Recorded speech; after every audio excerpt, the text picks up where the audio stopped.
This particular article is going to be about the reminder of the flaws in the India's urbanization policy. So it is basically about the municipal body and the panchayat, and it's about the flaws. It is pointing out the flaws that is there in the local governance of ours related to their funding and all. So it's an interesting article and editorial which I have read. So let us read it and understand. A report by the World Bank released in the November last year on financing the India's urban infrastructure need focus on the private investment ameliorating the urban problem. The push to attract the private capital since the 1990s, followed by the urban reform under the United Progressive Alliance regime,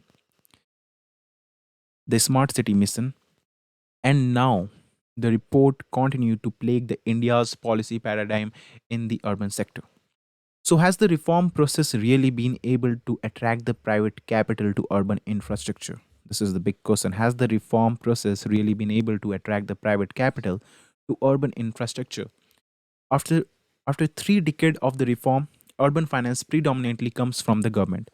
Of the finances needed to fund urban capital expenditure, 48% and 24% and 15% are derived from the central, state, and the city government. 48 center, 24 state, and 15 city government, respectively. Public private partnership project contribute 3% and commercial debt 2%. In the last few years, various reports have estimated a huge demand for funding urban infrastructure. For example, the ISER judge Ahuwalia report says that by 2030, nearly 39.2 lakh rupees would be required. Likewise, the 11th plan put forth the estimate of about 1 lakh 29,337 crore of rupees for four basic services, that is, for the urban transport and for housing.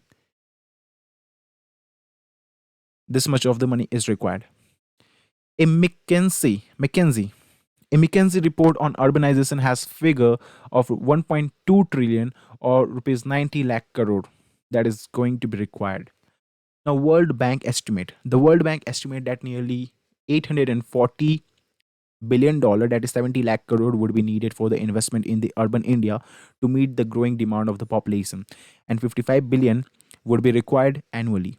The flagship program of the government, the Smart City Mission and the Atal Mission for Rejuvenation and the Urban Transformation, the Pradhan Mantri Awas Yojana, are not more than 2 lakh crore. That too for a period of 5 years.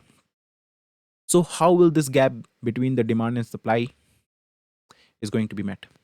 Yeah, be matched. The core idea of the report and the solutions suggested include improving the fiscal base and the credit worthiness of the Indian cities. Cities must institute a beyond city must institute a beyond revenue base and be able to recover the cost of providing its services.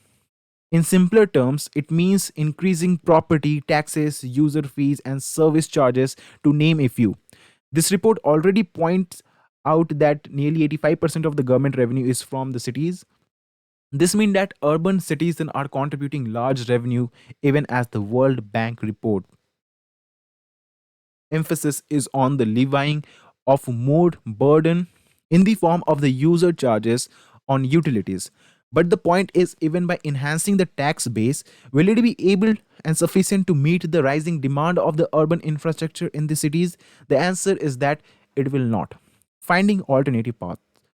The basic problem with the report and the other reports drawn in a similar fashion is that they are made up using the top to bottom approach, with too much of the focus on the technocentric solution using the very high capital intensive technologies. For the urban context, plan must be made from below by engaging with the people and identifying their needs. Empowering the city government and the people at large is the second point.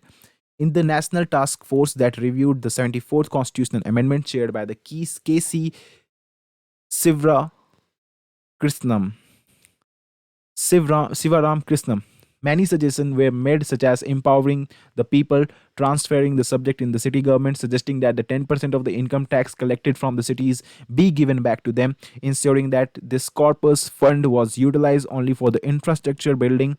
This would ensure that the city government had an advantage in ensuring the rapid transformation. And another important aspect of the urban infrastructure is linked to the urban governance, which is in shambles in the most part of the country. Regular elections should be held in the cities, and there must be empowerment through the transferring of the three F's, that is, finance, function, and functionaries. Cities primarily are run by the parastels, and the city government hardly have any role to play in the smooth functioning of such parastels. The World Bank, in its report, has stated in the report page 69, as an example, the state level management of the urban water and the sewage functions may be devolved in a time bound manner.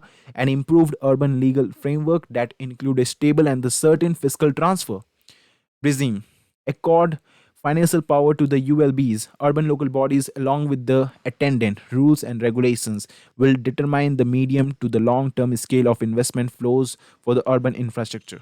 The similar example. However, the exact opposite is happening. The Simla water story is an example. The Simla water work was transformed into a single utility in the 2016 and 17, called the Greater Simla Water Supply, the Sewage Circle, under the Simla Municipal Corporation. The bank rendered help in the form of the soft loan, ensuring an adequate supply of the water and the proper distribution by the utility, but under the Simla Municipal Corporation. However, in 2017 and 18, it changed the character of the GSWSSC to a company and formed the Simla Jal Prabandhan Nigam Limited, now run under the board of the director but outside the ambit of the municipality. Such mechanization shall not serve the purpose and will be pervious to the entire purpose of the urbanization in India. The World Bank report in the another rendered of the tragedy which Indian urbanization is witnessing policy paralysis from the top. From the top, the policy paralysis is there. So the effect is going to trickle down, and we are witnessing and getting the consequences of it. With this particular video came to an end. Thank you.